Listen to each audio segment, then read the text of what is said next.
Hello friends, तुम्ही कधी या पद्धतीत खिचडी भात बनवून बघितलाय का? खूप छान आणि झटपट 15 मिनिटात तयार होतो। चला तर व्हिडिओला सुरुवात करूया। त्यासाठी गॅसवर टोप ठेवला आहे, त्यात तेल घालूया। खिचडी भात करताना तेल थोडं जास्त घालायचं। त्यात आता जिरं, शेंगदाणे, कांदा घालून परतवून घेऊया। कांदा परतला की त्यात हिंग, आलं लसूण मिरचीची पेस्ट घालून मिक्स करूया।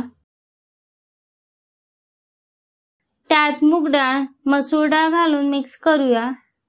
इथे मी मूग डाळ आणि मसूर डाळ वापरले आहे। तुम्ही इथे तुम्हाला हवे असतील त्या डाळींचा वापर करू शकता।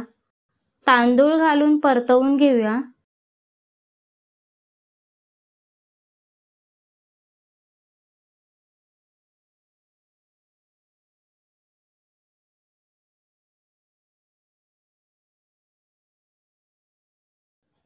त्यात हळद, लाल तिखट, चवीनुसार मीठ घालूया। हे आता मिक्स करूया।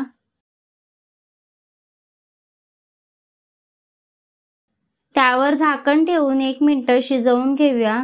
डाळ आणि तांदूळ तेलात चांगले परतवून झाल्यावर त्यावर झाकण ठेवल्याने भात छान मोकळा तयार होतो। आता झाकण काढूया। त्यात आवश्यकतेनुसार गरम पाणी घालूया।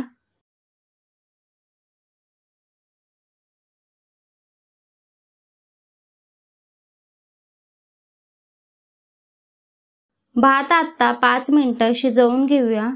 5 मिनिटांनी किंवा भातात थोडंच पाणी राहिलं असेल तेव्हा झाकण ठेवून 3 ते 4 मिनिट शिजवून घेऊया।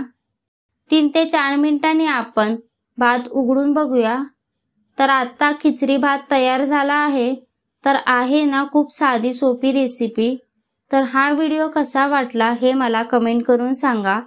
व्हिडिओ आवडला असेल तर व्हिडिओला लाईक करा, शेअर करा आणि चॅनलला सबस्क्राईब करा। सोबतच बेल आयकॉनवर क्लिक करा। धन्यवाद।